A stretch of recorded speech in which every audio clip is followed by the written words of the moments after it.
Hello. Excuse me. When I was 4 years old, my family got a swimming pool, and I thought this was the greatest thing ever. I spent most of my childhood in this swimming pool, hours and hours. And one of my favorite games that I would play is after it would storm and the pool would fill up with too much water. We would fight over who would be in the middle with a big inner tube, jumping up and down as the waves of the water just rippled over top of the pool until the water level would come down. Whoever wasn't on the inner tube in the middle would pick something on the outside and just kind of hang on for dear life, because the goal in the middle was to knock them off the raft. This childhood memory of mine has become very symbolic, and water has become very symbolic in my life. When I decided to become a teacher, it sounds so cheesy, but I wanted to make a difference. I enjoy teaching cooking, which is a life skill I think everybody should have. But I'm very lucky because I get to know my students. I get to know their likes, their dreams, and their goals. And a lot of times the students will turn around and ask me if teaching was my dream. And I say in a way because I love what I do. It's very special. But my true dream was to become a mom.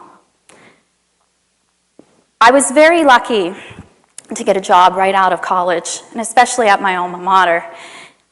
And I taught at the middle school for 4 years, and I was moved up involuntarily to the high school. And at first I was kind of upset. I wasn't ready. I knew eventually I wanted to be up here, but I just wasn't ready. But of course, life had other plans. My second year up here, I met a very goofy, funny math teacher, and we fell in love.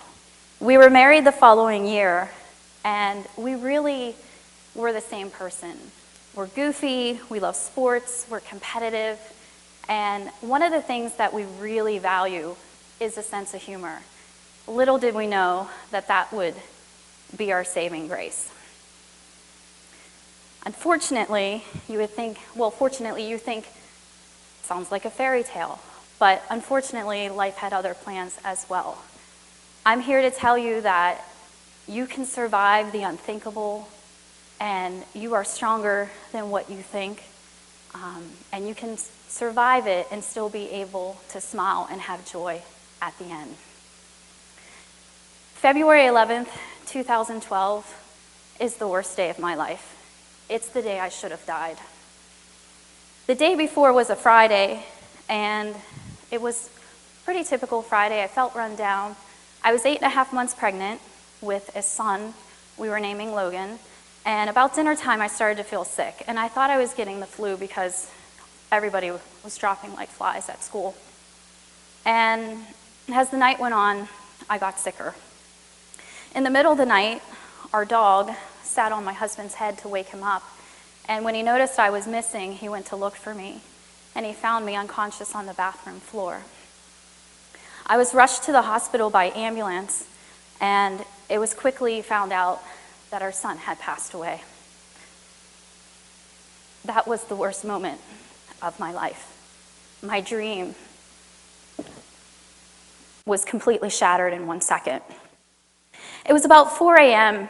in the hospital, and it was kind of quiet, and all of a sudden, there were so many people in our hospital room asking questions, and there were 4 people, 2 people on each side trying to find a vein and to put an IV in either my wrist or my elbow, and I just remember them stabbing me, and I was just crying.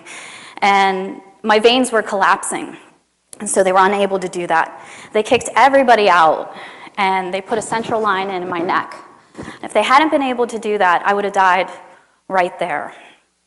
It took a ton of medicine and blood to stabilize me. And once they stabilized me, I was told I had to give birth to my son. This was the hardest thing I have ever had to do. But my husband stayed by my side, and our immediate family stayed close by for support as well, and we needed all of it. About 24 hours after I collapsed, I gave birth to my son. He was the most beautiful thing I have ever seen. And as I was holding him, I was completely devastated and heartbroken because he was my dream, and I thought we'd have a lifetime together. But I was lucky, at least we had a few hours together. As the day went on, I got sicker and sicker. And looking back, I probably should have known something was going on because doctors and nurses kept coming in. They kept putting blood up on my IV pole, and I just didn't care. I was so overwhelmed with my grief. Later, it was discovered that my liver was bleeding. So I was shipped over to another hospital and put in their ICU unit immediately. 2 amazing surgeons came in, and they explained to me that I had a very rare liver tumor, and it ruptured, and that's what killed my son. And I was an urban legend, a miracle to survive. I was considered a medical perfect storm where every single thing went wrong. They had no idea, they told my husband, they had no idea how I was still alive, but that they were going to do everything in their power to keep me alive. I had immediate embolization surgery, which now it's kind of cool, but they shoot sand up your leg and it stops my liver from bleeding. I was told I was in the hospital for about a week, and then I got sent home. It was very rare and unheard of what happened to me, so that's why it really wasn't on anybody's radar, and my medical allergies kind of hindered what they were looking for as well. We were in the hospital for about a week, and then I got sent home to get stronger, and 3 weeks later I had to have 60% of my liver removed. I had had this horrible tumor for 8 to 10 years, and I had no idea. There were no symptoms. It could have turned into cancer. I could have dropped dead at any single second. The fact that they caught it was a miracle, and the only reason they caught it was because of my son. When something horrible happens to you, it's really easy to let it change you and make you a bitter, negative person and alter who you are. As devastated as I was determined not to let Logan's sacrifice be in vain. And trust me, there were days and months and holidays that I really, really struggled with this. But I did not want his sacrifice again to be in vain. And so even though it was a struggle, I was determined to have some good come from this. I suffered from post-traumatic stress. I suffered from survivor's guilt. Why did I survive but my son couldn't? It was really hard for me to accept. During this really dark period, the entire community, we are so lucky, my husband and I, all these people reached out to us.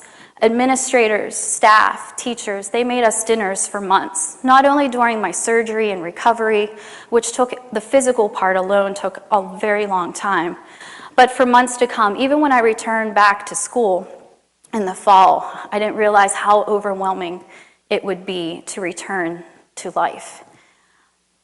People sent cards, not only in the beginning, but throughout this entire process, and they still send cards acknowledging his birthday, which is such a gift for me and my husband. Students wrote cards, these beautiful cards that I have in a box in my closet. Some students I taught, some my husband taught, some neither one of us taught. The sweet things that they said really helped me get through day to day in my darkest times. Over the years, I've had several students who have their own challenges, and I've watched them.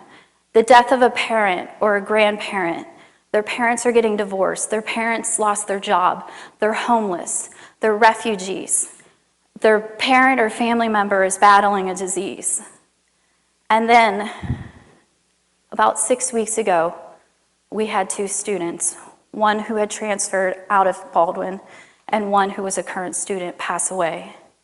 Watching my students go through the grieving process, knowing there's really nothing I can do to fix it or make it better, is very heartbreaking for me. But I want them to know that you can get through it. Your life will be different, but you can survive it, and you can have joy again. When I tell people I'm a teacher, the follow-up question is always, what grade?